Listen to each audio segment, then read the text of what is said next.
கிறிஸ்துவுக்குள் அன்பான சகோதர சகோதரிகளே, உங்கள் யாவரையும் நம்முடைய ஆண்டவர் இயேசு கிறிஸ்து நாமத்திலே உங்களை வாழ்த்தி வரவேற்கிறேன். இந்த நாளிலே நம்முடைய செய்தியின் தலைப்பு சிறு பட்டணமும் ஞானமுள்ள ஒரு ஏழை மனிதனும் என்ற தலைப்பில் செய்தியை பார்ப்போம். சிறு பட்டணமும் ஞானமுள்ள ஒரு ஏழை மனிதனும் என்ற தலைப்பு. இதற்கு ஆதாரமாக பிரசங்கியின் புஸ்தகம் 9ஆம் அதிகாரம் 14 to 16 வசனங்கள். பிரசங்கி 9, 14 to 16. ஒரு சிறு பட்டணம் இருந்தது. அதிலே இருந்த குடிகள் கொஞ்சம் மனிதர். அதற்கு விரோதமாய் ஒரு பெரிய ராஜா வந்து அதை வளைந்து கொண்டு அதற்கு எதிராக பெரிய கொத்தளங்களை கட்டினான். அதிலே ஞானமுள்ள ஒரு ஏழை மனிதன் இருந்தான். அவன் தன் ஞானத்தினாலே அந்த பட்டணத்தை விடுவித்தான். ஆனாலும் அந்த ஏழை மனிதனை ஒருவரும் நினைக்கவில்லை. ஆகையால் ஏழையின் ஞானம் அசட்டை பண்ணப்பட்டு அவன் வார்த்தைகள் கேட்கப்படாமற் போனாலும் பலத்தை பார்க்கிலும் ஞானமே உத்தமம் என்றேன். இங்கே நம்ம படிக்க கேட்ட வசனம் பிரசங்கியின் புஸ்தகத்தில் நாம் படித்தோம். இந்த பிரசங்கி புஸ்தகம் எழுதப்பட்டது சாலமோன் என்ற ஒரு ஞானியினாலே எழுதப்பட்டது. இந்த ஞானி தேவனிடத்திலிருந்து ஞானத்தை பெற்றுக்கொண்டவர். இதை குறித்து 1 ராஜாக்கள் 3ஆம் அதிகாரத்திலே அங்கே சொல்லப்பட்டிருக்கிறது. இந்த சாலமோன் ஒரு ராஜா, தாவீதினுடைய மகன். நாம் அறிந்திருக்கிறோம். இந்த சாலமோன் ஆரம்ப காலத்தில் ராஜாவாக ஆரம்பித்த அந்த துவக்க நாட்களில் தேவனுக்கு பயந்து அவருடைய கட்டளைகளின்படி நடந்தார். அப்படி நடக்கும்போது அங்கே அநேக பலிகளை செலுத்தி அவர் ஜெபிக்கிறார். தேவனிடத்தில் ஜெபிக்கும் போது அங்கே தேவன் இரவிலே அந்த சாலமோனுக்கு முதலாவது சாலமோன் இந்த ராஜாவுக்கு சொப்பனத்திலே தோன்றி, உனக்கு என்ன வேண்டும், நீ விரும்புகிறதை கேள் என்று அங்கே தேவன் கேட்கிறார். 1 ராஜாக்கள் 3ஆம் அதிகாரம் 9ஆம் வசனத்துல அவர் என்ன கேட்கிறார் என்றால், ஆகையால் உமது ஜனங்களை நியாயம் விசாரிக்கவும் நன்மை தீமை இன்னதென்று வகையறுக்கவும் அடியேனுக்கு ஞானமுள்ள இருதயத்தை தந்தருளும். ஏராளமாயிருக்கிற இந்த உமது ஜனங்களை நியாயம் விசாரிக்க யாராலே ஆக்கும் என்றார். சரியா இருக்கும். ஞானம் உள்ள இருதயம் வேணும் என்று அங்கே அவர் கேட்கிறார். பார்த்தீங்களா, எவ்வளவு பெரிய ஒரு காரியத்தை தேவனிடத்துல கேட்டு விட்டார் அந்த சாலமோன் ராஜா. அப்போ தேவனுடைய பார்வையில இந்த ஒரு ஜெபம், விண்ணப்பம் ஒரு உகந்த விண்ணப்பமாக இருந்தது என்று அங்கே வசனம் சொல்லுகிறது. அடுத்த வசனங்களில் நாம் படிக்கும்போது, நீ நீடித்த ஆயுசு நாட்களை கேட்காமல், உனக்கு ஐஸ்வர்யத்தை கேட்காமல், இல்லாவிட்டால் சத்துருக்களை நான் ஜெயிக்கிறவனாக மேற்கொள்ளுகிறவனாக நான் இருக்க வேண்டும் என்று அவைகளை குறித்து கேட்காமல், ஜனங்களை நியாயம் விசாரிக்க நீ ஞானமுள்ள இருதயத்தை கேட்டதினாலே நான் உனக்கு ஞானமுள்ள இருதயத்தையும் கொடுத்தேன் என்று, அதற்கு மேலாக ஐஸ்வர்யத்தையும் கொடுத்தேன், கனத்தையும் கொடுத்தேன் என்று தேவன் அவருக்கு ஒரு ஞானத்தை அவருக்கு கொடுக்கிறார். படிங்கள் அந்த வசனம் 12, 13. உன் வார்த்தைகளின்படி செய்தேன், ஞானமும் உணர்வும் உள்ள இருதயத்தை உனக்கு தந்தேன். இதிலே உனக்கு சரியானவன் உனக்கு முன் இருந்ததும் இல்லை, உனக்கு சரியானவன் உனக்கு பின் எழும்புவதும் இல்லை. இதுவுமன்றி நீ கேளாத ஐஸ்வர்யத்தையும் மகிமையையும் உனக்கு தந்தேன். உன் நாட்களில் இருக்கிற ராஜாக்களில் ஒருவனும் உனக்கு சரியானவன் இருப்பதில்லை. பார்த்தீங்களா? அப்போ அங்கே அந்த சாலமோனுக்கு கேட்டபடியே உனக்கு ஞானமும் உணர்வும் உள்ள இருதயத்தை நான் தந்தேன், இதிலே உனக்கு சரியானவன் உனக்கு முன் இருந்ததும் இல்லை, உனக்கு பின் இருப்பதும் இல்லை. எப்படிப்பட்ட ஒரு ஆசீர்வாதத்தை கொடுத்து விட்டார் பாருங்கள். சாலமோனை போல இந்த பூமியிலே ஞானம் உள்ளவர்கள் அவருக்கு முன்னதாகவும் கூட இல்லை, அவருக்கு பின்னதாகவும் இல்லை. அப்படிப்பட்ட ஞானம் அவர்களுக்கு கொடுக்கப்பட்டது. ஆனால் ஆண்டவர் இயேசு கிறிஸ்து புதிய ஏற்பாட்டில் சொல்லும் போது சாலமோனிலும் பெரியவர் இங்கே இருக்கிறார் என்று, சாலமோனை விட ஞானத்திலே சிறந்தவராக நம்முடைய ஆண்டவர் இயேசு கிறிஸ்து இருந்தார். அது மாத்திரமல்ல, கேட்காத ஐஸ்வர்யம் மகிமையும் நான் தந்தேன் என்று அங்கே அந்த சாலமோனுக்கு, ராஜாவுக்கு ஞானம், ஐஸ்வர்யம், கனம் எல்லாம் கொடுக்கப்பட்டது. அப்போ சாலமோன் ஞானி, அவர் ஒரு பெரிய ஞானி. அவர் ஒரு இந்த வார்த்தைகளை பேசுகிறார் என்றால் அதிலே ஞானம் இருக்கும். அவர் ஒரு விடுகதையை போல இந்த வார்த்தைகளை பேசுகிறார். அதில் நாம் பார்க்கும்போது அங்கே ஒரு சிறு பட்டணம் இருக்கிறது. அதிலே இருக்கிற ஜனங்கள் கொஞ்சம் பேர் இருக்கிறார்கள்.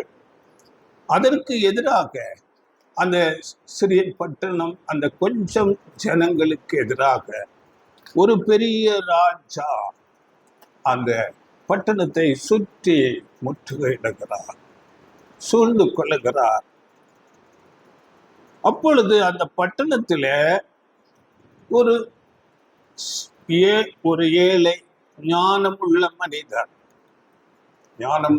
ஒரு ஏழை மனிதன் இருக்கிறார்.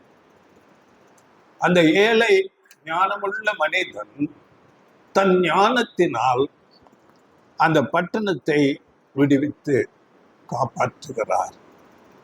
ஆனால் அந்த ஏழை மனிதனை ஒருவரும் நினைக்கவில்லை என்று வேதத்திலே, இந்த வசனங்களிலே நாம் படிக்கிறோம். அந்த ஏழையின் ஞானம் அசட்டை பண்ணப்பட்டது. அவருடைய வார்த்தைகளை கேட்கவில்லை. ஆனாலும் பலத்தை பார்க்கிலும் ஞானமே உத்தமம் என்று அந்த வசனங்களை முடித்துக் கொள்கிறார். இப்படி என்றால் நாம் பார்க்கலாம், இது என்ன சிறு பட்டணம், அதிலே ஒரு ஏழை ஞானமுள்ள ஒரு மனிதர் இருக்கிறார். இது யாரை அடையாளப்படுத்துகிறது? அப்படியே ஒரு பெரிய ராஜா அந்த ஒரு சிறு பட்டணத்தை முற்றுகையிட்டு அதை ஜெயிக்க பார்க்கிறார். அந்த பெரிய ராஜாவுக்கு அந்த சிறு பட்டணத்தின் மேலே ஏன் அப்படிப்பட்ட ஒரு ஆசை வந்தது? இவைகளை குறித்து நாம் இந்த நாளிலே நிதானமாக பார்க்க போகிறோம். வேதத்தின்படி நாம் பார்க்கும்போது சிறிய என்று நாம் பார்க்கும்போது சிறுமந்தை என்று நாம் பார்ப்பது வேதத்திலே எதை சொல்லப்பட்டிருக்கிறது என்றால், படிங்கள் வசனம் லூக்கா 12:32 12:32 லூக்கா. பயப்படாதே சிறுமந்தையே, உங்களுக்கு ராஜ்யத்தை கொடுக்க உங்கள் பிதா பிரியமாயிருக்கிறார். பார்த்தீங்களா? அப்படி என்றால் சிறு மந்தை இது யாரென்று நமக்கு தெரியும். பயப்படாதே சிறுமந்தையே என்றால் திருச்சபையை அடையாளப்படுத்துகிறது. சபை வகுப்பார் என்பது ஒரு சிறு கூட்டம். அந்த சிறு கூட்டத்துக்கு பயம் உண்டு, பயப்படுத்துகிறவர்கள் உண்டு. அதனால பயப்படாதே சிறு மந்தையே என்று ஆண்டவர் இயேசு கிறிஸ்து நமக்கு சொல்லுகிறார். அப்படி என்றால் அந்த பெரிய ராஜா யார்? அந்த சிறு பட்டணத்தை சுற்றி முற்றுகையிட்டு அதை மேற்கொள்ளும்படியாக வந்து முற்றுகை போட்டிருக்கிற அந்த ராஜா யார் என்று நாம் பார்க்கும்போது, அந்த பெரிய ராஜாவை பார்த்து நீ பயப்படாதே என்று ஆண்டவர் இயேசு சொல்லியிருக்கிறார். அவனை குறித்து ஆண்டவர் இயேசு சொல்லுகிறார், இந்த உலகத்தின் அதிபதி, இந்த உலகத்துக்கே அதிபதி ஆக்கியவன் அந்த பெரிய ராஜா. யோவான் 14 அதிகாரம் 30 இந்த உலகத்தின் அதிபதி என்னிடத்தில் வருகிறான், அவனுக்கு என்னிடத்திலே ஒன்றும் இல்லை. உலகத்தின் அதிபதி ஆகிய சாத்தான் தான் அந்த பெரிய ராஜா. அந்த பெரிய ராஜா, அவருக்கு அந்த சிறு பட்டணத்தின் மேலே ஒரு ஆசை, அதை பிடித்து விட வேண்டும், அதை மேற்கொள்ள வேண்டும் என்று ஆசை. இன்னும் அந்த பெரிய ராஜாவை குறித்து 2 கொரிந்தியர் 4 அதிகாரம் 4 இப்பிரபஞ்சத்தின் தேவன் என்று கூட அந்த பெரிய ராஜாவை குறித்து பேசப்பட்டிருக்கிறது. அந்த பெரிய ராஜா இந்த உலகம் சிருஷ்டிக்கும் போதே இருக்கிறார். எசேக்கியேலின் புஸ்தகத்திலே நாம் படிக்கும் போது, எசேக்கியேல் 28 அதிகாரம் 13 நீ தேவனுடைய தோட்டமாகிய ஏதேனில் இருந்தவன் என்று சொல்லப்பட்டிருக்கு. இப்ப அந்த ராஜாவாகிய சாத்தானுக்கு அவன் ஏதேனிலேயே இருந்திருக்கிறான். அவனுக்கு 6000 வருடங்களுக்கு மேலாக அனுபவங்கள் இருக்கிறது. ஏதேனிலே அங்கே ஆதாம் ஏவாளை வஞ்சித்து தன்னை வணங்கும்படியாக, தனக்கு கீழாக அவர்கள் வரும்படியாக அவர்களை ஏமாற்றி வஞ்சித்து கொண்டான். அப்படிப்பட்டவன் தான் அந்த பெரிய ராஜா. அந்த பெரிய ராஜா இந்த சிறு மந்தை, இந்த சிறு கூட்டமாகிய சபைக்கு விரோதமாக வந்து முற்றுகை போட்டு அதை மேற்கொள்ள அங்கே அவன் முற்றுகை போட்டிருக்கிறான். ஏன் அப்படி சிறு மந்தையாகிய அந்த சபைக்கு விரோதமாக இந்த பெரிய ராஜா வருகிறார் என்றால், மற்ற எல்லா ஜனங்களும், உலகத்தில் உள்ள எல்லா ஜனங்கள் அவன் கட்டுப்பாட்டுக்குள்ளே இருக்கிறார்கள். இந்த சபை வகுப்பார் மட்டும் இவன் கட்டுப்பாட்டுக்குள் வராமல் அவருக்கு வெளியாக, அந்த ராஜாவுக்கு அவருடைய கட்டுப்பாட்டுக்குள் வராமல் தூரமாக வெளியாக வெளியிலே இருக்கிறார்கள். அதில் அநேகர் இருக்கிறார்கள். உலக ஜனங்கள் மாத்திரமல்ல, இன்னைக்கு கிறிஸ்தவர்கள் என்று சொல்லக்கூடியவர்களாக இருக்கிற அநேகர் அவருடைய கட்டுப்பாட்டுக்குள்ளே இருக்கிறார்கள். இதை குறித்து சொல்லும் போது ஒருவர் சொல்லுவார், இந்த உலகம் தேவனை அறியக்கூடாதபடிக்கு வேறு வேறு வேறு மதங்கள், வேறு வேறு நம்பிக்கைகளை வைத்து உலக ஜனங்களை பிரித்து, அந்த ராஜாவாகிய சாத்தான் ஜனங்களை பிரித்து வேறு வேறு சிந்தனைக்குள்ள, வேறு வேறு நம்பிக்கைக்குள்ளாக வைத்திருக்கிறான். அப்படியே சபைக்குள்ளும், சபைக்கு உள்ளே கூட வேறு வேறு வேறு போதனைகள், வேறு வேறு நம்பிக்கைகளை கொண்டு வந்து விட்டான். அந்த உண்மையான தேவனை அறியக்கூடாதபடிக்கு அப்படியாக சபைக்குள்ளே அநேகரை வழி விலக்கும்படியாக பொய்யான போதனைகள், பொய்யான நம்பிக்கைகளை கொண்டு வந்தார்.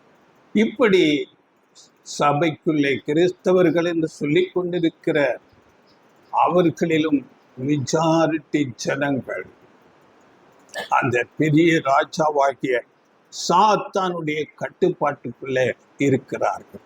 ஆனால் ஒரு சிறு மந்தை. உண்மையான சபை வகுப்பார் மாத்திரம் அவன் கட்டுப்பாட்டுக்குள் இல்லாமல் விலைக்கு வெளியாக இருக்கிறார்கள்.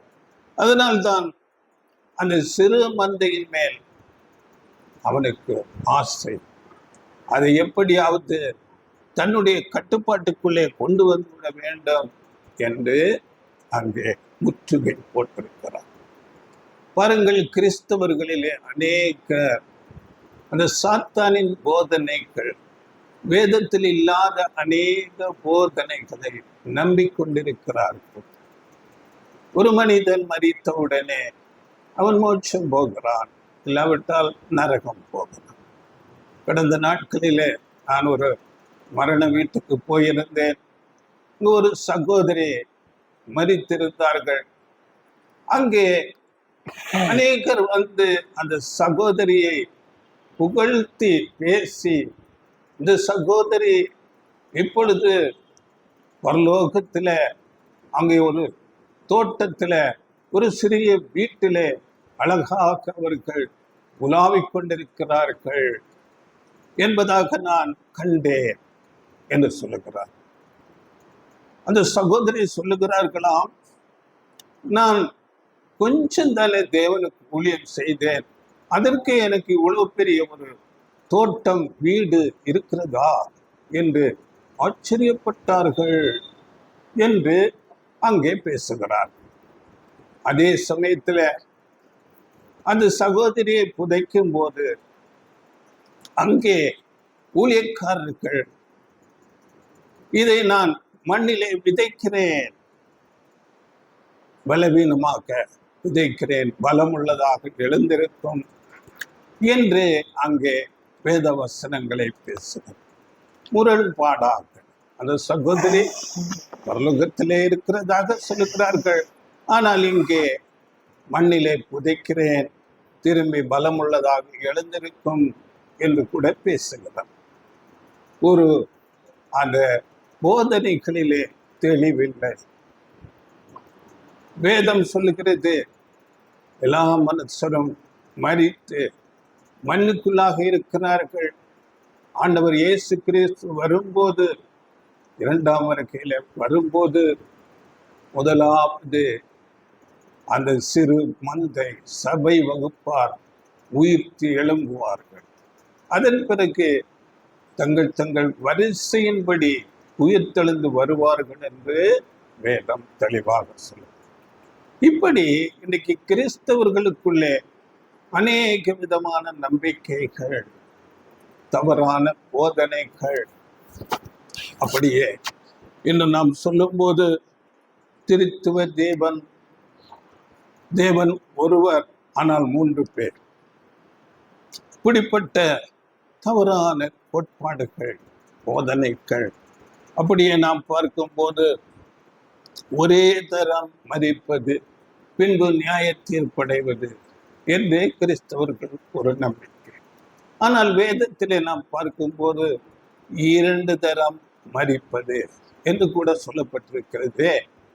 2ஆம் மரணத்துக்கு பங்கடைவார்கள் என்று வெளிப்படுத்தல் கடைசி அதிகாரங்களிலே நாம் படிக்கிறோம். அப்படியானால் 2ஆம் மரணம் குறித்து கூட வேதம் பேசுகிறது.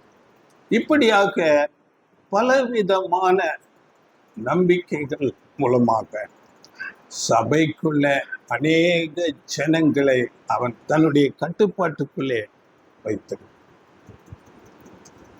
எப்படி உலகத்தை வேறு வேறு நம்பிக்கையில வைத்திருக்கிறானோ, அப்படியே சபையையும் அநேக நம்பிக்கைகளை கொடுத்து வேறு வேறு நம்பிக்கையில வைத்திருக்கிறான். சத்தியத்தை அறிந்து கொள்ளக்கூடாதபடி, தேவனை அறியக்கூடாதபடி, தேவனுடைய ரட்சிப்பின் திட்டத்தை குறித்து அறியக்கூடாதபடி சாத்தான், அந்த பெரிய ராஜா, இப்படிப்பட்டதான தந்திரமான காரியங்களை செய்து கொண்டு இருக்கிறான். வேதம் தெளிவாக சொல்லுகிறது, இந்த சுவிசேஷ யுகத்திலே ஒரு சிறு மந்தை வகுப்பாரை தேர்வு செய்கிறது. அங்கே ஆண்டவர் இயேசு கிறிஸ்து தலையாகவும், இந்த சிறு மந்தை வகுப்பார் சரீரமாகவும் சேர்ந்து அது பூரணம் அடையும் போது தேவனுடைய ராஜ்யம் இந்த பூமியில ஸ்தாபிக்கப்படும். தேவனுடைய ராஜ்யம் இந்த பூமியில ஸ்தாபிக்கப்படும் போது உலகத்து ஜனங்கள் தங்கள் தங்கள் வரிசையின்படி உயிர் தெழுந்து வருவார்கள். வந்து தேவனுடைய சத்தியத்தை கற்றுக்கொண்டு இந்த உலகத்திலே ஒரு நித்தியமாக வாழுகிற வாழ்க்கையை பெற்றுக்கொள்வார்கள். அதுதான் ஆண்டவர் சொல்லிக் கொடுத்த ஜெபத்துல கூட, பரலோகத்திலே உம்முடைய சித்தம் செய்யப்படுகிறது போல இந்த பூமியிலே உம்முடைய சித்தம் செய்யப்படுவதாக என்று 2000 வருடமாக ஜெபித்து கொண்டு நாம் இருக்கிறோம். அப்படிப்பட்ட காரியங்கள் இந்த பூமியிலே நடக்க போகிறது. 1000 வருட அரசாட்சியில இந்த உலகத்து ஜனங்கள் எல்லாரும் அது இன்றைக்கு வேறு வேறு மத நம்பிக்கைகள், தேவன் இல்லை என்று சொல்லுகிற மக்களாக இருக்கலாம், எல்லாரும் ஆண்டவர் இயேசு கிறிஸ்துவுக்குள்ளாக உயிர் தெளிந்து வந்து தேவனை குறித்த அறிவு, சத்தியம், நீதி, நியாயம், அன்பு, பரிசுத்தவைகளை அறிந்து கொண்டு அவர்கள் நீதியிலே நடப்பார்கள். நடந்து கொண்டு இந்த பூமியில நித்தியமாக வாழ்வார்கள். இதுதான் வேதம் சொல்லுகிற காரியம். அப்பொழுதும் கீழ்ப்படியாதவர்கள் சில பேர் இருப்பார்கள். அவர்கள் 2ஆம் மரணத்துக்கு போய்விடுவார்கள் என்று வேதம் தெளிவாக சொல்லுகிறது. இப்படி இந்த சிறு பட்டணமாகிய சிறு மந்தையை கூட இப்பொழுதே சாத்தான் அவனுடைய கட்டுப்பாட்டுக்குள்ளே எடுக்கும்படியாக அவனுடைய சாத்தான் அப்படியே அவனுடைய படைகள், அவனுக்கு கீழாக இருக்கிற விழுந்து போன பாவம் செய்த தூதர்கள் எல்லாரும் சேர்ந்து முற்றுகை போட்டு அவனுடைய ஆளுகைக்குள் கொண்டு வரும்படியாக பெருமுயற்சி எடுக்கிறார்கள். இப்படி முற்றுகை போட்டு இருக்கும் போது அந்த சிறு பட்டணம், அதில் உள்ள சிறிய வகுப்பார், அந்த ஜனங்கள் என்ன செய்ய முடியும்? 2 காரியங்கள் இருக்கிறது. அது ஒன்று, அந்த பெரிய ராஜாவோடு எதிர்த்து சண்டை போட வேண்டும். இல்லாவிட்டால் 2வதாக அந்த பெரிய ராஜாவுக்கு நாம் சரண்டர் ஆக வேண்டும். இதிலே ஏதாவது ஒன்றை நாம் செய்ய வேண்டும். ஆனால் வேதத்திலே சரண்டர் ஆக முடியாது. அந்த சிறுமந்தை வகுப்பார் எப்போதும் அந்த பெரிய ராஜாவாகிய சாத்தானுக்கு சரண்டர் ஆக மாட்டார்கள். நாம் யாக்கோபு 4ஆம் அதிகாரம் 7ஆம் வசனத்துல அந்த பிசாசுக்கு எதிர்த்து நில்லுங்கள் என்று சொல்லப்பட்டிருக்கிறது. படியுங்கள் 4:7 யாக்கோபு. ஆகையால் தேவனுக்கு கீழ்ப்படிந்திருங்கள், பிசாசுக்கு எதிர்த்து நில்லுங்கள், அப்பொழுது அவன் உங்களை விட்டு ஓடி போவார். பார்த்தீங்களா? சிறுமந்தைக்கு கொடுக்கப்பட்ட ஆலோசனை. அந்த பெரிய ராஜாவாகிய சாத்தானுக்கு எதிர்த்து நில்லுங்கள்.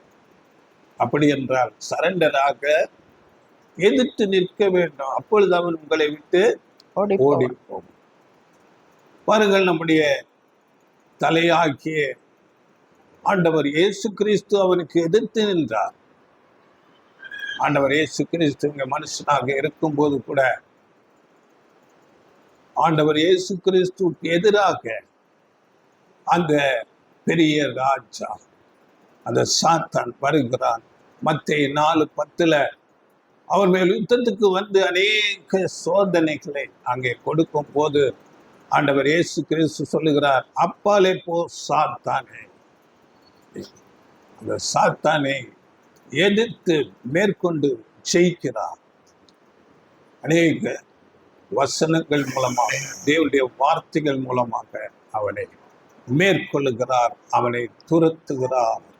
அப்படியே நாமும் நம்முடைய தலையாக்கிய, நம்முடைய குருவாக்கிய ஆண்டவர் இயேசு கிறிஸ்து நடந்து கொண்டது போல தேவனுடைய வார்த்தைகள் மூலமாக அந்த சாத்தானை ஜெயிக்க வேண்டும், துரத்த வேண்டும். அப்படி துரத்தினால் கூட கொஞ்ச நாளைக்கு அந்த சாத்தான் ஆண்டவர் இயேசு கிறிஸ்துவை விட்டு விலகி போகிறான். ஆனால் திரும்பவும் மறுபடி வருகிறான். நாம் படித்தோம் யோவான் 14:30, இந்த உலகத்தின் அதிபதி என்னிடத்தில் வருகிறான், அவனுக்கு என்னிடத்திலே ஒன்றும் இல்லை. இப்போ சாத்தானுடைய காரியங்கள் நம்மிடத்திலே எதுவும் இல்லாமல் நாம் பார்த்து கொள்ள வேண்டும். இப்போ இந்த சாத்தானோடு நாம் எப்படி சண்டை போடுவது?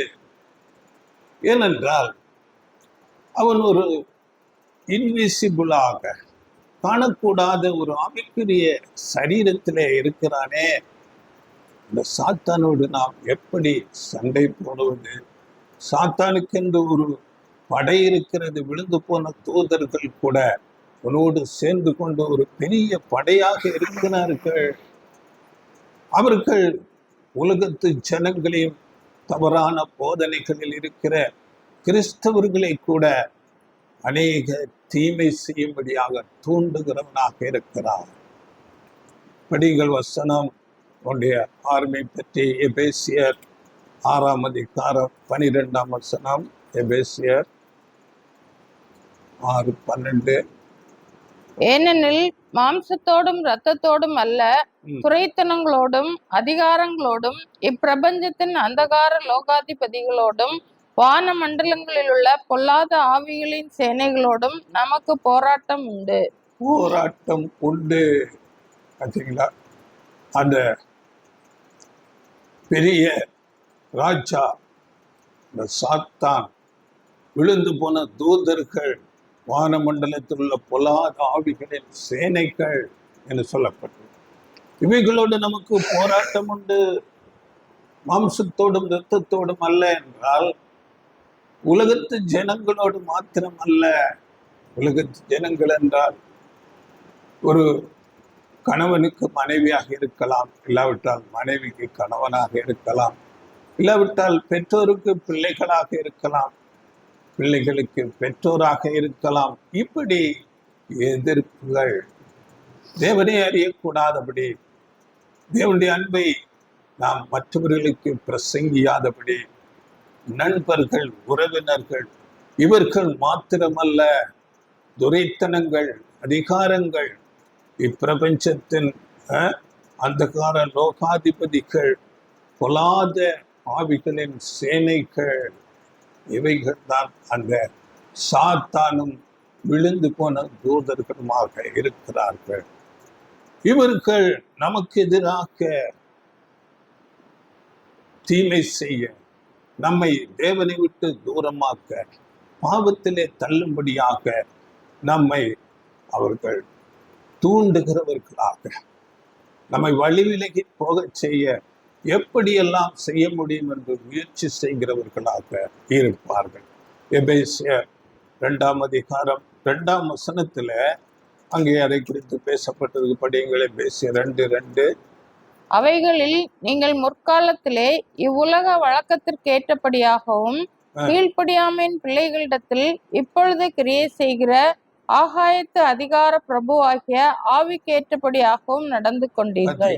கீழ்ப்படியாமையின் பிள்ளைகளுடைய இருதயத்திலே அங்கே கிரியை செய்து தவறான போதனைகளுக்குள்ள, தீமையான காரியங்களுக்குள்ள அப்படியே வழி நடத்துகிறவனாய் இருக்கிறான். இருதயத்திலே கிரியை செய்கிறான். இதற்கு அநேக உதாரணங்கள் இருக்கிறது வேதத்துல. அநேகர் அப்படிப்பட்டதான அந்த இருதயத்திலே தூண்டப்பட்டு அவர்கள் வழி விலகி போகிறார்கள். வேதத்திலே கூட படியுங்கள், படிக்க வேண்டாம், நீங்கள் இதை படித்துக் கொள்ளுங்கள். உதாரணத்துக்கு அப்போஸ்தலர் 5 அங்கே அனனியா சப்பீராள் என்று ஒரு கணவன் மனைவி அங்கு வருகிறார்கள். அந்த நாட்களிலே அந்த சபை ஆரம்பித்த காலம்.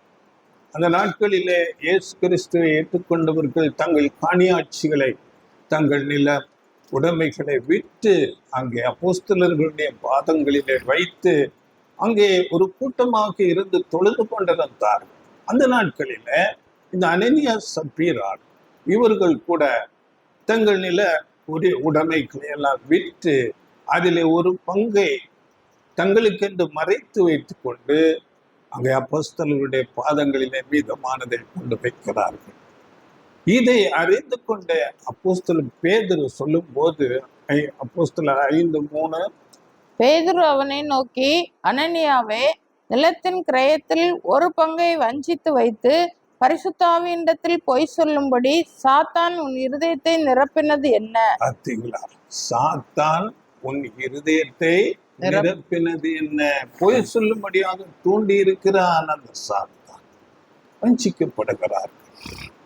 இப்படி அநேக உதாரணங்கள் உண்டு. அதாவது சத்தியத்தை அறிந்து கொள்ளக்கூடாதபடி மனக்கண்களை குருடாக்குகிறவன் அவன். 2 கொரிந்தியர் 4:4 மனக்கண்களை அவன் குருடாக்குவான் என்று சொல்லப்பட்டது. அப்படியே யோவான் 13:2 அங்கே ஆண்டவர் இயேசு கிறிஸ்துவோடு கூட இருந்த சீசனான யூதாஸ் அங்கே இயேசுவை காட்டி கொடுக்கும்படி அவனுடைய இருதயம் தூண்டப்படுகிறது. அவனுடைய இருதயத்துல பண ஆசை இருப்பதினாலே அந்த பண ஆசையை காட்டி இயேசுவை காட்டி கொடுக்கும்படியாக இருதயத்திலே தூண்டப்படுகிறது.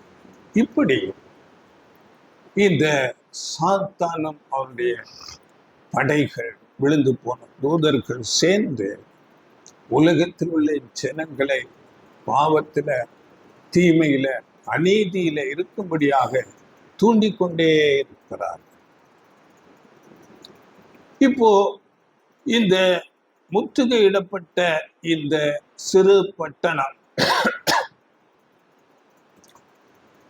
இது சபை, அந்த திருச்சபை துவக்க காலத்திலேயே அப்படியாக அவன் முற்றுகை போட்டு வைக்கிறான். அப்படி போட்டாலும், முற்றுகை போடப்பட்டாலும் அந்த சிறு பட்டணத்துக்குள்ளே ஒரு ஞானமுள்ள ஏழை மனிதன் அங்கே இருக்கிறான். அவன் அந்த ஞானத்தினால், தன்னுடைய ஞானத்தினால் அந்த சிறு பட்டணத்தாரை விடுவிக்கிறார். இங்கே நாம் பார்க்கும்போது அந்த ஏழை மனிதனான ஞானி யார் என்று நாம் பார்க்கும்போது அதுதான் நம்முடைய ஆண்டவர் இயேசு கிறிஸ்து. அவர்தான் ஞானி, சாலமோனிலும் பெரிய ஞானி. அந்த ஞானி அந்த அந்த சிறு பட்டணத்துக்குள்ளாக வருகிறார். பாருங்கள், யோவான் 1:11 அவர் தமக்கு சொந்தமானதிலே வந்தார். இந்த உலகம் அவருக்கு சொந்தமானது. அவர் ஒரு ஏழையை போல வருகிறார். 2 கொரிந்தியர் 8:9 அவர் எல்லாவற்றையும் விட்டு இந்த உலகத்துக்கு வருகிறார், தரித்திரர் போல. படிங்கள் அந்த வசனம், 2 கொரிந்தியர் 8:9. நம்முடைய கர்த்தராகிய இயேசு கிறிஸ்துவின் கிருபையை அறிந்திருக்கிறீர்களே, அவர் ஐஸ்வர்யம் உள்ளவராய் இருந்தும் நீங்கள் அவருடைய தரித்திரத்தினாலே ஐஸ்வர்யவான்கள் ஆகும்படிக்கு உங்கள் நிமித்தம் தரித்திரர் ஆனாரே. பார்த்தீங்களா? அவர் ஐஸ்வர்யம் உள்ளவர். இந்த உலகம் அவருடையது, சகலமும் அவரை கொண்டும் அவருக்கென்றும் சிருஷ்டிக்கப்பட்டது என்று படிக்கிறோம். அப்படிப்பட்டவர் எல்லாவற்றையும் விட்டு தரித்திரராக இந்த பூமிக்கு வருகிறார். அப்படி எபிரேயர் 2:9 கூட நீங்கள் படித்துக் கொள்ளுங்கள். அங்கே பிரதான தூதன் என்ற நிலையிலிருந்து மனுஷனாக தன்னை தாழ்த்தி வருகிறார். அப்படியே பிலிப்பியர் 2:6-8 அவர் தேவனுடைய ரூபமும் தேவனுக்கு சமமாயும் இருப்பதை கொலையாடின பொருளாக எண்ணாமல் அப்படிப்பட்ட அந்த மேன்மையை விட்டு தம்மை தாமே தாழ்த்தி மனுஷனாக வருகிறார். அதுதான் அந்த ஏழை ஒரு ஞானமுள்ள மனிதன். அவர் இந்த உலகத்துக்கு வருகிறார். சாத்தான் உலகத்தில் உள்ள எல்லாரையும் அவனுடைய கட்டுப்பாட்டுக்குள்ளே தவறான வழி நடத்துதலே, தவறான போதனைக்குள்ளாக வைத்திருக்கிறான். ஆனால் ஆண்டவர் இயேசு கிறிஸ்து அதற்குள்ளாக உலகத்துக்குள்ளாக வருகிறார். இன்றைக்கு அந்த ஞானி, ஏழை ஞானி ஆண்டவர் இயேசு கிறிஸ்து நமக்குள்ளாகவும் வந்திருக்கிறார். பார்த்தீங்களா? சபைக்கு ஆண்டவர் இயேசு கிறிஸ்து தலையாக இருக்கிறார். தலை என்றால் ஆளுகை செய்கிறவராக நமக்குள்ளாக இருக்கிறார். அவர் நம்மை நடத்துவார், நம்மை போதிப்பார், நம்மை உணர்த்துவார். அப்பொழுது நாம் அவருடைய சத்தத்துக்கு கீழ்ப்படிய வேண்டும். வசனங்கள், சத்தியங்கள், தேவனுடைய வாக்குத்தத்தங்களை நமக்கு உணர்த்தி நினைப்பூட்டும் போது நாம் அவரை விசுவாசித்து அந்த வார்த்தைகளுக்கு கீழ்ப்படிய வேண்டும். யோவான் 8ஆம் அதிகாரம் 36ஆம் வசனத்துல இங்க வசனம் சொல்லுகிறது, ஆகையால் எடுத்தீங்களா? ஆகையால் குமாரன் உங்களை விடுதலை ஆக்கினால் மெய்யாகவே விடுதலை ஆவீர்கள். குமாரன் அவர்தான் அந்த ஞானி, ஏழை ஞானி. ஆண்டவர் இயேசு கிறிஸ்து உங்களை விடுதலை ஆக்கினால் மெய்யாகவே விடுதலை ஆவீர்கள். ஆண்டவர் இயேசு கிறிஸ்து தான் நமக்கு முன்மாதிரி. அவர் எல்லா மேன்மையை விட்டு அவர் தம்மை தாழ்த்தி இந்த மனுஷனாக வந்து சிலுவை மரணம் வரை தம்மை தாழ்த்துகிறார். அவர் நமக்கு மாதிரி. அவர் போல நாமும் நம்மை தாழ்த்த வேண்டும். உலகத்தின் மேன்மைகளை விட்டு அவரை போல நாமும் தாழ்த்துகிறவர்களாக இருக்க வேண்டும். ஆனால் சாத்தான் எப்படி இருந்தால் அவருக்கு எதிராக தன்னை உயர்த்துகிறவனாக இருக்கிறான். அதுதான் அந்த பெரிய ராஜாவினுடைய மனநிலை. சாத்தானை குறித்து நீங்கள் ஏசாயா 14ஆம் அதிகாரத்திலே படித்துக் கொள்ளுங்கள். 14, 13, 14 நான் வானத்துக்கு ஏறுவேன், உன்னதமானவருக்கு ஒப்பாவேன் என்று தன்னை உயர்த்துகிறார். ஆனால் ஆண்டவர் இயேசு கிறிஸ்து அந்த ஏழை ஞானி தம்மை தாமே தாழ்த்துகிறார். அப்படியே நாமும் அந்த ஏழை ஞானியை போல நாம் நம்மை தாழ்த்துகிறவராக இருக்க வேண்டும். ஆண்டவர் இயேசு கிறிஸ்து இந்த பூமியில மனுஷனாக இருக்கும்போது அந்த அரசாங்கத்துக்கு வரி கட்டுகிறார், டாக்ஸ் கொடுக்கிறார். நாமும் அவர் போல இந்த உலகத்துல எந்தவித ஒரு மேன்மையையும் பெரிய பேர் புகழ் பெற வேண்டும், பணக்காரராக வேண்டும், இப்படியாக நாம் நம்மை உயர்த்துகிறவர்களாக இருக்கக்கூடாது. அவரை போல தாழ்த்த வேண்டாம். மலை பிரசங்கத்திலே சொல்லும்போது ஆவியில் எளிமையுள்ளவர்கள் பாக்கியவான்கள், பரலோக ராஜ்யம் அவர்கள். அப்படியே 1 கொரிந்தியர்ல நாம் படிக்கும் போது 1 கொரிந்தியர் 1ஆம் அதிகாரம் 27, 28 வசனங்களை படித்து பாருங்கள், படிங்கள். ஞானிகளை வெட்கப்படுத்தும்படி தேவன் உலகத்தில் பைத்தியமானவைகளை தெரிந்து கொண்டார். பலமுள்ளவைகளை வெட்கப்படுத்தும்படி தேவன் உலகத்தில் பலவீனமானவைகளை தெரிந்து கொண்டார். உள்ளவைகளை அவமாக்கும்படி உலகத்தில் இழிவானவைகளையும் அற்பமாய் எண்ணப்பட்டவைகளையும் இல்லாதவைகளையும் தேவன் தெரிந்து கொண்டார். பார்த்தீங்களா? அற்பமானவைகளை, ஞானம் இல்லாதவர்களை தேவன் தெரிந்து கொள்ளுகிறார். பலவீனமானவர்களை நாம் எல்லாம் அப்படியாகத்தான் இருக்க வேண்டும். நாம் என்னுடைய ஞானம், என்னுடைய பலம் என்று நம்மை நாம் உயர்த்தக்கூடாது. ஏனென்றால் அடுத்த வசனத்துல 29 சொல்லும் போது மாம்சமான எவனும் தேவனுக்கு முன்பாக பெருமை பாராட்டாதபடிக்கு அப்படி செய். நாம் அவர் முன்பாக பெருமை பாராட்டுவதற்கு ஒன்றுமே, நம்முடைய ஞானமோ நம்முடைய கல்வியோ ஒன்றுமில்லை. நம்முடைய பேர் புகழ் பணம் ஒன்றுக்கும் உதவாது. இப்படி நம்மை தாழ்த்த வேண்டும். அந்த ஏழை ஞானியை போல அவர் நமக்கு மாதிரியாக நடந்து நமக்கு காண்பித்திருக்கிறார். அப்படியே நாம் அந்த மாதிரியின்படியே நாம் நடக்க வேண்டும். அந்த அழைப்புக்கு நாம் பாத்திரராக நாம் நடந்து கொள்ள வேண்டும். அப்போ இவர்தான் அந்த ஏழை ஞானி, நம்முடைய ஆண்டவர் இயேசு கிறிஸ்து. அவர் நம்மை அழைத்திருக்கிறார். நீதிமொழிகளின் புஸ்தகத்திலே ஞானம் கூப்பிடுகிறது. சாலமோனிலும் பெரிய ஞானி. இந்த ஞானம் நம்மை அழைத்திருக்கிறது. 8ஆம் அதிகாரம் 1-4 வசனங்கள். ஞானம் கூப்பிடுகிறது இல்லையோ, புத்தி சத்தமிடுகிறது இல்லையோ, அது வழியருகே உள்ள மேடைகளிலும் நார் சந்திகளிலும் நிற்கிறது. அது ஊர்வாசலின் ஓரத்திலும் பட்டணத்தின் முகப்பிலும் நடை கூடங்களிலும் நின்று சத்தமிட்டு, மனுஷரே, உங்களை நோக்கி கூப்பிடுகிறேன், என் சத்தம் மனுபுத்திரருக்கு தொனிக்கும். அந்த ஞானம் கூப்பிடுகிறது. நீங்க அநேக இடங்களிலே, தெருக்களிலே, ஓரங்களிலே நின்று சுவிசேஷம் சொல்லப்படுகிறது. ஆண்டவர் இயேசு கிறிஸ்துவை பற்றிய சாட்சி அங்கே பிரசங்கிக்கப்படுகிறது.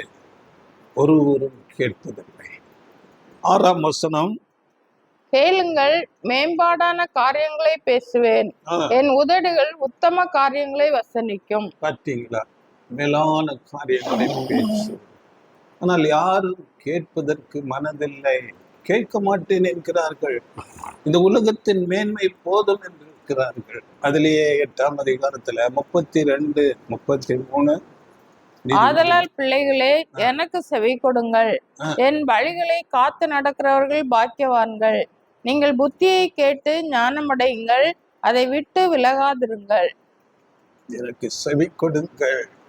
இந்த ஞானி, அந்த ஏழை ஞானி சொல்லுகிறார், நீங்கள் எனக்கு செவி கொடுங்கள், என் வழிகளை காத்து நடக்கிறவர்கள் பாக்கியவான்கள் என்று அந்த ஏழை ஞானி சொல்லுகிறார்.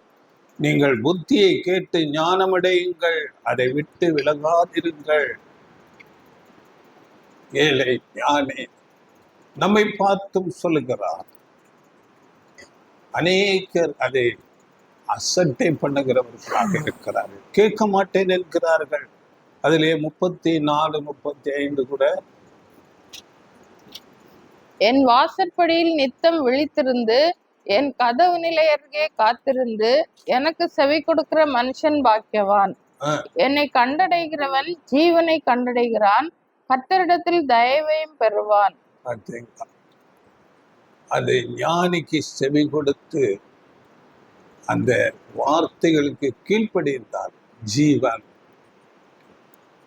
அதைத்தான் அந்த ஞானி சொல்லுகிறார். ஆண்டவர் இயேசு கிறிஸ்து வேறு யாராலும் அந்த பெரிய ராஜாவிடம் இருந்து விடுவிக்க முடியாது. இந்த ஏழை ஞானியால் மாத்திரமே முடியும். வேதம் தெளிவாக சொல்லும். வேறு எவராலும் நமக்கு ரட்சிப்பு இல்லை. அப்போஸ்தலர் 4ஆம் அதிகாரம் 12ஆம் வசனத்துல பாருங்கள், அவராலே அன்றி வேறொருவராலும் ரட்சிப்பு இல்லை. ஆமா, வானத்துக்கு கீழே பூமிக்கு மேல அவருடைய நாமமே அல்லாமல் நாம் ரட்சிக்கப்பட வேறு எந்த நாமமும் கட்டளையிடப்படவில்லை என்று அந்த பெரிய ராஜாவிடத்திலிருந்து நாம் தப்பிப்பதற்கு, நாம் விடுவிக்கப்பட அந்த ஏழை ஞானியால் மாத்திரமே முடியும். ஆனால் என்ன ஆனது? பிரசங்கி 9ஆம் அதிகாரம் 15ஆம் வசனத்துல, ஆனாலும் அந்த ஏழை மனிதனை ஒருவரும் நினைக்கவில்லை என்று சொல்ல, ஒருவரும் நினைக்கவில்லை. அந்த ஏழை ஞானி, அவர் பேச்சை ஒருவரும் கேட்கவில்லை. இதுதான் மிகுந்த ஒரு கஷ்டமான ஒரு காரியமாக இருக்கிறது. அந்த ஏழை ஞானி இந்த பூமிக்கு வந்து தம்மை தாமே தாழ்த்தி சிலுவையின் மரண பரியந்தம் தாழ்த்தி ஜீவனை கொடுத்து நம்மை அந்த சாத்தானின் பிடியிலிருந்து விடுவித்திருக்கிறார். நாம் அறிந்திருக்கிறோம். எபிரேயர் 2ஆம் அதிகாரம் 14-15 அப்படிங்க. தமது மரணத்தினாலே ஆதலால் பிள்ளைகள் மாம்சத்தையும் இரத்தத்தையும் உடையவர்களாய் இருக்க அவரும் அவர்களைப் போல மாம்சத்தையும் இரத்தத்தையும் உடையவரானார். மரணத்துக்கு அதிகாரியாகிய பிசாசானவனை தமது மரணத்தினாலே அழிக்கும்படிக்கும் ஜீவ காலமெல்லாம் மரண பயத்தினாலே அடிமைத்தனத்துக்குள்ளானவர்கள் யாவரையும் விடுதலை பண்ணும்படிக்கும் அப்படியானார். அந்த ஏழை ஞானி தன்னை தன்னுடைய ஜீவனை கொடுத்து நம்மை மீட்டிருக்கிறார். ஆனால் அவர் வார்த்தை அசட்டை பண்ணப்பட்டது. அவரை குறித்து இன்னும் நாம் சொல்லும் போது எபிரேயர் 2:9 தேவனுடைய கிருபையினால் ஒவ்வொருவருக்காகவும் மரணத்தை ருசி பார்த்தார் என்று சொல்லும். நம்ம எல்லாருக்கும், ஒவ்வொருவருக்கும், ஆதாமில் வந்த எல்லா ஜனங்களுக்கும் ஒவ்வொருவருக்காகவும் அவர் மரணத்தை ருசி பார்த்தார். அப்படி 1 பேதுரு 1ஆம் அதிகாரம் 18-19 அழிவுள்ள வஸ்துக்களாகிய வெள்ளியினாலும் பொன்னினாலும் நீங்கள் மீட்கப்படாமல் குற்றமில்லாத மாசற்ற ஆட்டுக்குட்டியாகிய கிறிஸ்துவின் வெளியேற பெற்ற இரத்தத்தினாலே மீட்கப்பட்டீர்கள் என்று அவர் தம்முடைய வெளியேறப்பெற்ற மாசற்ற இரத்தத்தை சிந்தி ஜீவனை கொடுத்து நம்மை மீட்டிருக்கிறார். ஆனாலும் அந்த ஏழை ஞானி அவர் அசட்டை பண்ணப்பட்டார், நினைக்காமல் விட்டுவிட்டார்கள். ஆனால் அநேகர் சொல்லுகிறார்கள், நாங்கள் நினைக்கிறோம், நாங்கள் ஆலயத்துக்கு போகிறோம், நாங்கள் பாடல்களை பாடுகிறோம். அப்படி அல்ல, அதுவும் வேண்டும் அன்பானவர்களே. அதாவது இங்கே நினைப்பது என்றால் ஒரு வசனம் படியுங்கள். எதை குறித்து பேசப்படுகிறது என்றால் 2 கொரிந்தியர் 13ஆம் அதிகாரம் 5ஆம் வசனம். நீங்கள் விசுவாசம் உள்ளவர்களோ என்று உங்களை நீங்களே சோதித்து அறியுங்கள், உங்களை நீங்களே பரீட்சித்து பாருங்கள். இயேசு கிறிஸ்து உங்களுக்குள் இருக்கிறார் என்று உங்களை நீங்களே அறியீர்களா? நீங்கள் பரீட்சைக்கு நில்லாதவர்களாய் இருந்தால் அறியீர்கள். இந்த வசனம் என்ன சொல்லுகிறது என்றால், நம்முடைய விசுவாசம் எப்படி இருக்கிறது?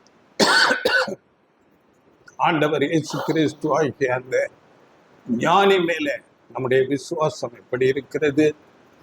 பிதாவாகிய தேவன் பேரில் நம்முடைய விசுவாசம் எப்படி இருக்கிறது? உங்களை நீங்களே சோதித்து பாருங்கள். அவரை நாம் எப்படிப்பட்ட விசுவாசத்துல நாம் நம்முடைய மனதிலே அவரை வைத்திருக்கிறோம் என்று உங்களை நீங்களே சோதித்து பாருங்கள். அவருடைய வார்த்தைகள், கற்பனைகள் நமக்குள்ளே இருக்க வேண்டும். அவர் சொல்லிட்ட வார்த்தைகள், ஆலோசனைகள், பிரமாணங்கள் நமக்குள்ளே இருக்க வேண்டும். அதன்படியாக நம்முடைய வாழ்க்கையை அமைத்துக் கொள்ள வேண்டும். ஆண்டவர் இயேசு கிறிஸ்து நமக்குள்ளாக இருந்து நம்முடைய வாழ்க்கையை நடத்துகிறவர்களாக நாம் இருக்க வேண்டும். இதுதான் அவரை நினைப்பது. வெறும் பாடல் பாடினோம், ஆலயத்துக்கு போனோம் என்பது. அவருடைய பிரமாணங்கள் நம்முடைய இருதயத்துக்குள்ளே இருக்க வேண்டும். அவர் நம்மை முற்றிலுமாக ஆளுகை செய்ய வேண்டும். அவருடைய வார்த்தையின்படி நம்முடைய வாழ்க்கை இருக்க வேண்டும். ஆண்டவர் இயேசு எனக்குள்ளாக இருக்கிறார் என்றால் என்னுடைய செயல்பாடுகள் எப்படி இருக்கும்? பார்த்தீங்களா? அவர் போல, இயேசு கிறிஸ்து யோசித்தது போல, அவர் பேசினது போல, அவர் நடந்து கொண்டது போல நம்முடைய வாழ்க்கை அமைய வேண்டும். இதை குறித்து நாம் வசனம் படிக்கலாம். 1 யோவான் 2ஆம் அதிகாரம் 6ஆம் வசனம்.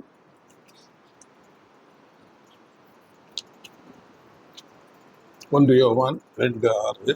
அவருக்குள் நிலைத்திருக்கிறேன் என்று சொல்லுகிறவன் அவர் நடந்தபடியே தானும் நடக்க வேண்டும். பார்த்தீங்களா?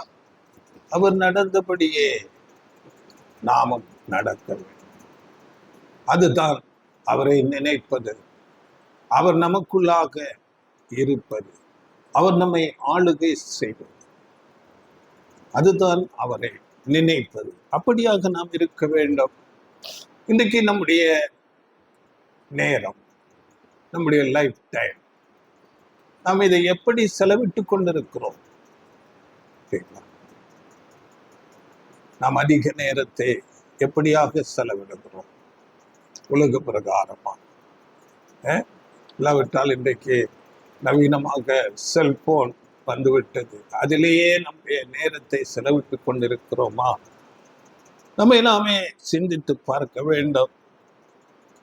அந்த ஏழை ஞானியை நாம் நினைக்கிறது என்றால் அவர் நமக்குள்ளாக இருக்க வேண்டும். நாம் சும்மா வாயால பேசுவது மாத்திரமல்ல, அவர் போல நம்முடைய வாழ்க்கையை அமைத்துக் கொள்ள வேண்டும். ஆண்டவர் இயேசு கிறிஸ்து உற்று பாருங்கள் என்று வசனம் சொல்லுது. அவரை உற்று பார்க்க வேண்டும். அவருடைய போதனைகளை நாம் உற்று கவனிக்க வேண்டும். அவர் நடந்தது போல நாம் நடக்க வேண்டும். இங்கே மலை பிரசங்கத்தில் அவருடைய போதனைகள் என்ன சொல்லுகிறது என்று நாம் பார்க்கும்போது, அங்கே மத்திய 5ஆம் அதிகாரத்துல 39 படிக்கும் போது, தீமையோடு நீங்கள் எதிர்த்து நிற்க வேண்டாம். பார்த்தீங்களா? உலகத்துல தீமைகள் நிறைந்து இருக்கிறது. அந்த தீமைக்காக நீங்கள் எதிர்த்து நிற்க வேண்டாம் அங்கே சொல்லிட்டு, ஒருவன் உன்னை வலது கன்னத்தில் அறைந்தால் மறு கன்னத்தையும் காண். நம்மை அவமானப்படுத்துவார்கள். இவைகளை நாம் பொறுத்து கொள்ள வேண்டும், சகிக்க வேண்டும். அப்படியே உன்னோடு வழக்காடி உன் வஸ்திரத்தை எடுத்துக்கொள்ளுகிறவனுக்கு உன் அங்கியை விட்டுவிடு. நம்மோடு வழக்காடுகிறவர்களுக்கு நாம் அவைகளை விட்டு கொடுக்க வேண்டும்.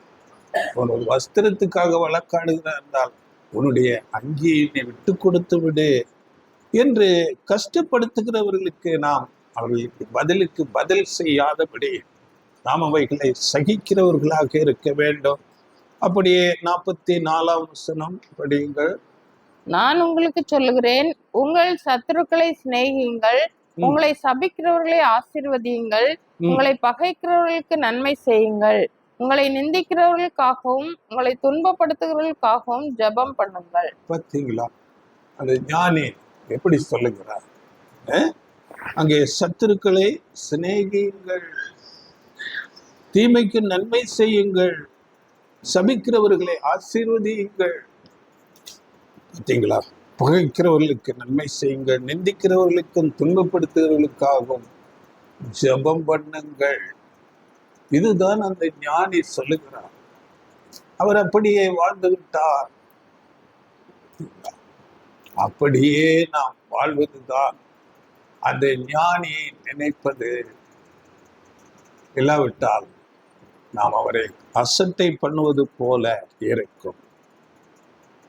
ஆண்டவர் இயேசு கிறிஸ்து பாருங்கள், அடுத்ததாக பார்க்கும்போது எப்போதும் தன் தலையாகிய பிதாவாகிய தேவனையே நினைத்துக் கொண்டிருந்தார்.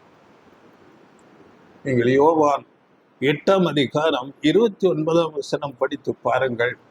நான் எப்போதும் பிதாவுக்கு பிரியமானவைகளை செய்கிறபடியினால் அவர் என்னை ஒருபோதும் தனியே இருக்க விடவில்லை என்று பேசுகிறார். எப்போதும் பிதாவுக்கு பிரியமானதை செய்து அவருக்கு சுத்தமானதையே செய்து கொண்டிருக்கிறார். அப்படியே தம்மை பிதாவுக்கு முன்பாக முற்றிலுமாக தாழ்த்துகிறார். பிலிப்பியர் 2ஆம் அதிகாரத்திலே இதை நாம் படிக்கிறோம். 5-8 படித்துக் கொள்ளுங்கள். மரண பரியந்தம் கீழ்ப்படிதல், தாழ்த்துகிறார். சிலுவை மரணம், சரி நான் தாழ்த்துகிறேன். அப்படிப்பட்ட தாழ்மை, கீழ்ப்படிதல், இதுதான் அந்த ஞானி. அந்த ஞானிக்கு நாம் செவி கொடுக்கிறது என்றால், அந்த ஞானியை நினைப்பது என்றால், ஆண்டவர் இயேசு கிறிஸ்துவை போல நடக்க வேண்டும். அவரை போல நாம் கீழ்ப்படிய வேண்டும். அவரை போல வாழ்க்கையை அமைத்துக் கொள்ள வேண்டும். 1 யோவான் 2:9. ஒளியிலே இருக்கிறேன் என்று சொல்லியும் தன் சகோதரனை பகைக்கிறவன் இதுவரைக்கும் இருளிலே இருக்கிறான். இல்லை, அதுல 2 யோவான் 9. கிறிஸ்துவின் உபதேசத்திலே நிலைத்திராமல் மீறி நடக்கிற எவனும் தேவனை உடையவன் அல்ல. கிறிஸ்துவின் உபதேசத்தில் நிலைத்திருக்கிறவனோ பிதாவையும் குமாரனையும் உடையவன். அவருடைய உபதேசத்திலே நிலைத்திருக்கிறவனே பிதாவையும் குமாரனையும். அது 2 யோவான் 9. பார்த்தீங்களா? அப்போ அவருடைய உபதேசத்திலே நாம் நிலைத்திருக்க வேண்டும். அவர் போல நாம் நடக்க வேண்டும். இப்படி நாம் அவரை நினைக்கிறோமா? அவர் போதித்தபடி நாம் வாழ்கிறோமா? நாமே யோசனை பண்ண வேண்டும். இல்லாவிட்டால் உலக காரியங்கள், இன்றைக்கு சினிமா, சீரியல், நிறைய செல்போன், அநேக காரியங்கள், அட்ராக்ஷன்ஸ் நம்முடைய நேரத்தை அப்படியே இழுத்து கொண்டு இருக்கிறதா? நாமே சிந்தித்து பார்க்க வேண்டும். வேதத்தை அதிகமாக கற்று சத்தியத்தை தேடி கேட்டு உணர்ந்து கொண்டு நாம் அதிலே நிலைத்திருக்க வேண்டும். அதன்படி நாம் நம்முடைய வாழ்க்கையை அமைத்து கொள்ள வேண்டும். அதையே நம்முடைய மனதிலே சிந்திக்கிறவர்களாக இருக்க வேண்டும். கிறிஸ்து இயேசுவில் இருந்த சிந்தையே உங்களிலும் இருக்க கடவது என்று வேதம் நமக்கு. இந்த ஏழை ஞானியினுடைய மனநிலை நமக்கு இருக்க வேண்டும். இந்த ஏழை ஞானியினுடைய மனநிலை எப்படி இருந்தது?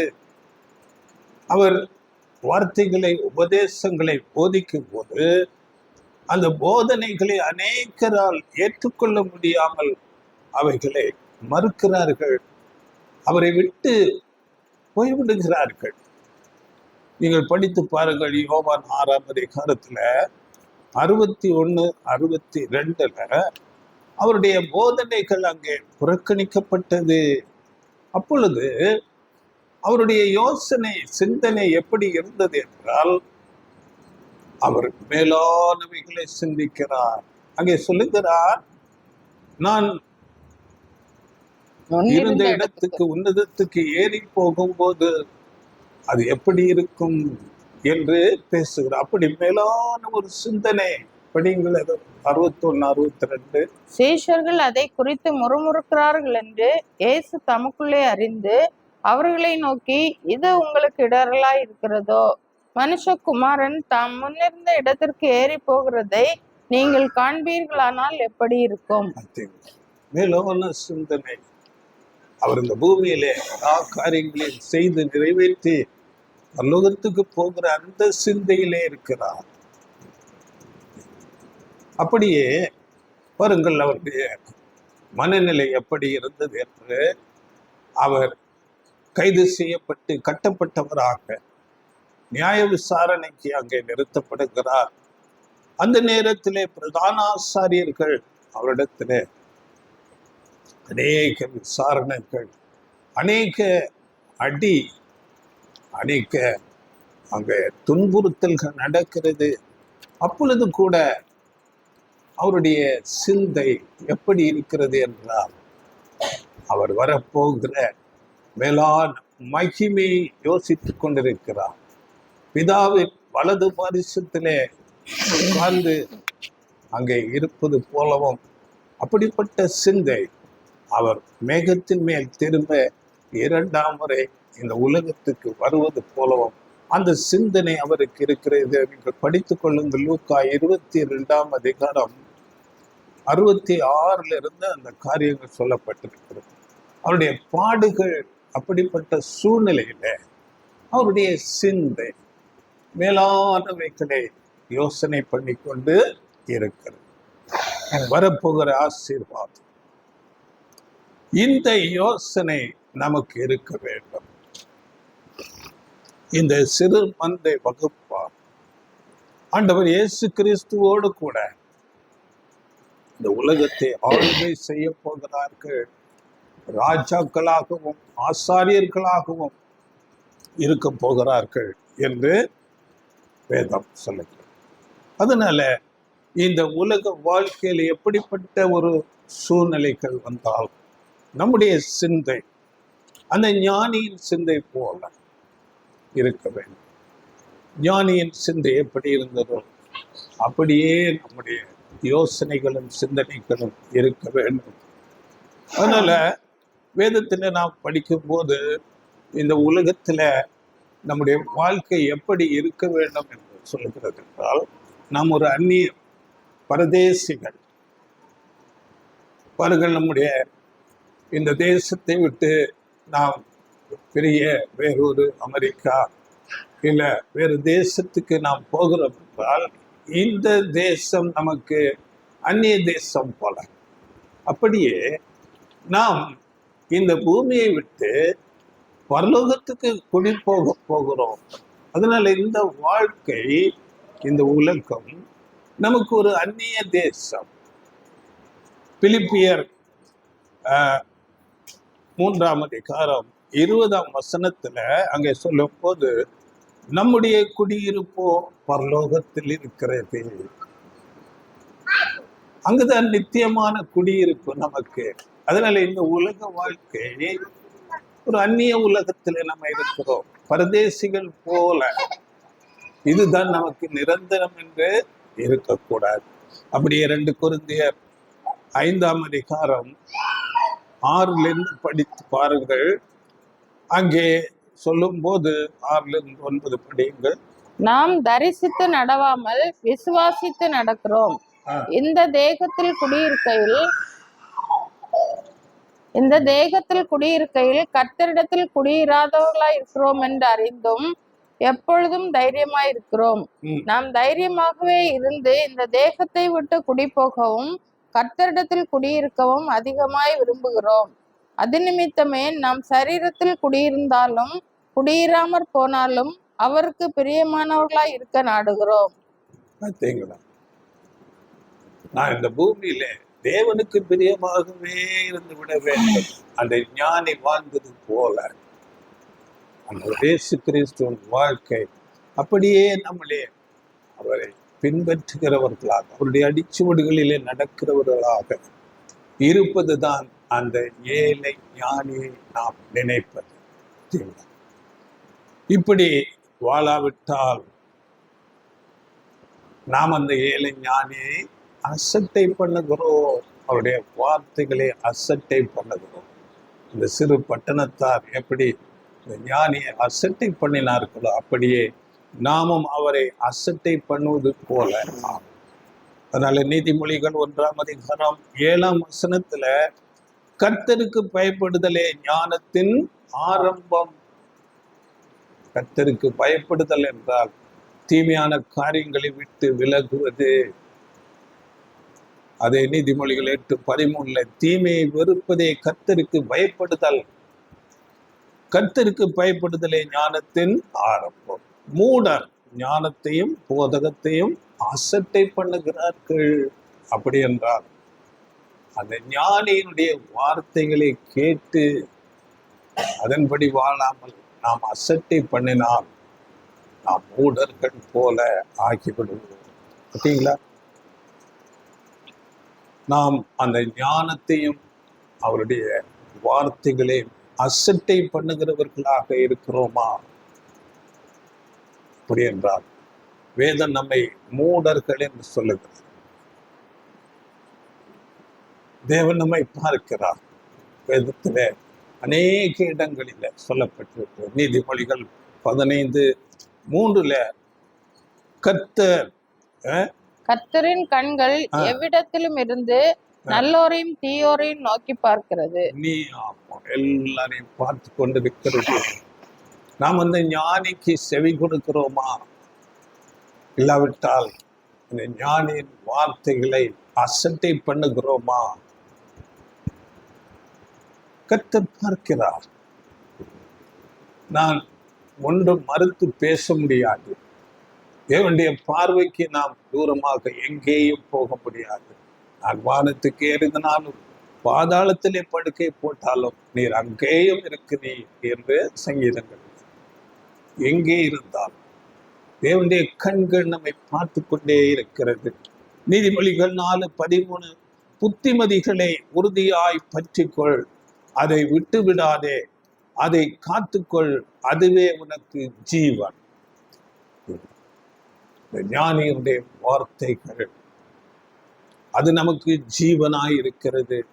அப்போஸ்தலர் பவுல் சொல்லும் போது பாருங்கள், நான் கிறிஸ்துவை பின்பற்றுகிறது போல நீங்கள் என்னை பின்பற்றுங்கள் என்று சொல்றார்.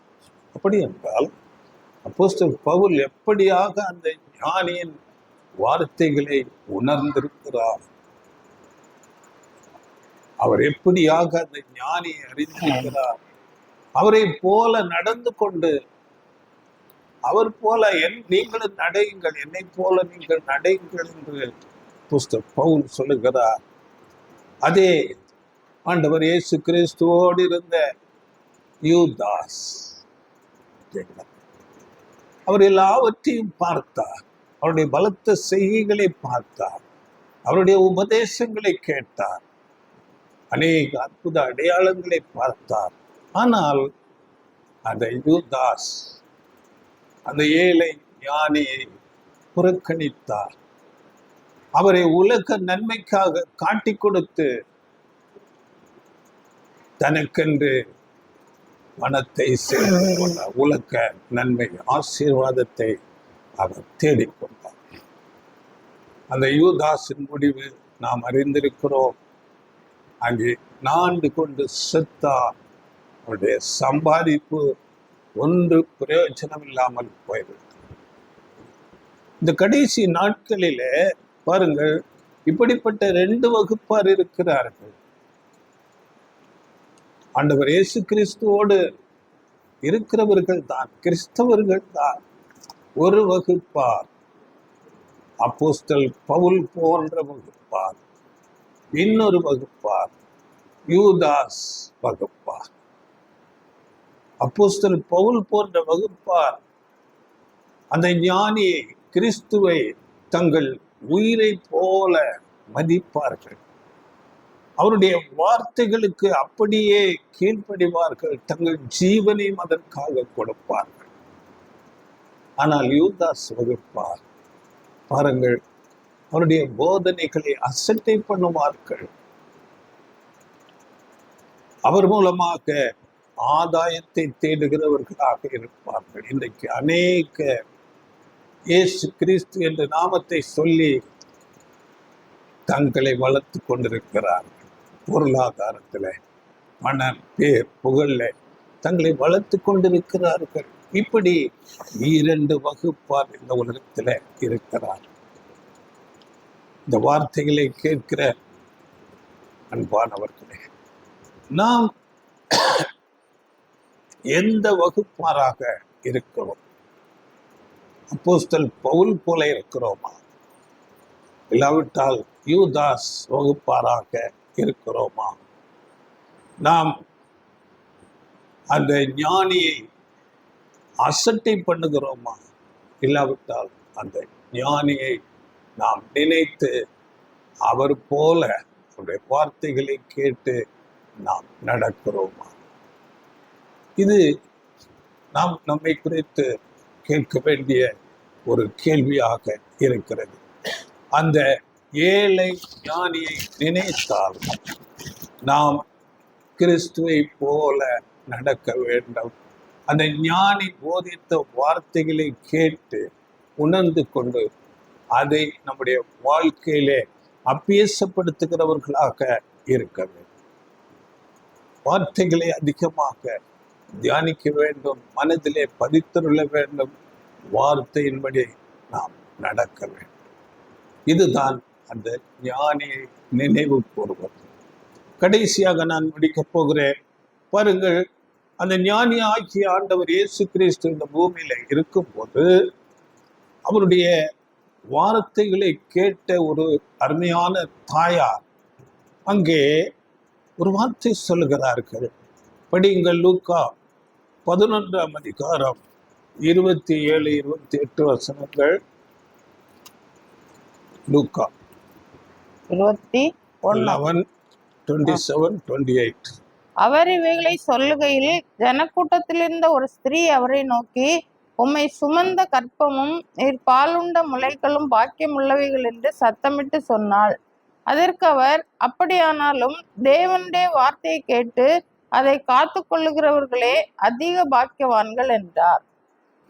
அப்படியானாலும் பார்த்தீங்களா, இயேசு கிறிஸ்துவின் தாயார் பாக்கியம் உள்ளவர்கள். ஸ்திரீகளுக்குள்ளே ஆசீர்வதிக்கப்பட்டவள். அப்படியானாலும் பாருங்கள், தேவனுடைய வார்த்தையை கேட்டு அதை காத்து கொள்ளுகிறவர்களே அதிக பாக்கியவான்கள். வார்த்தைகளை அவ்வளவாக நாம் காத்து கொள்ள வேண்டும். அதுவே நமக்கு அதிக பாக்கியமாக இருக்க வேண்டும். அந்த ஆண்டவர் இயேசு கிறிஸ்து ஆகிய அந்த ஞானி, அவரை நாம் அசட்டை பண்ணுகிறவர்களாக இருக்கக்கூடாது. அவருடைய வார்த்தைகளை கேட்டு அதன்படி நாம் நடக்க வேண்டும்.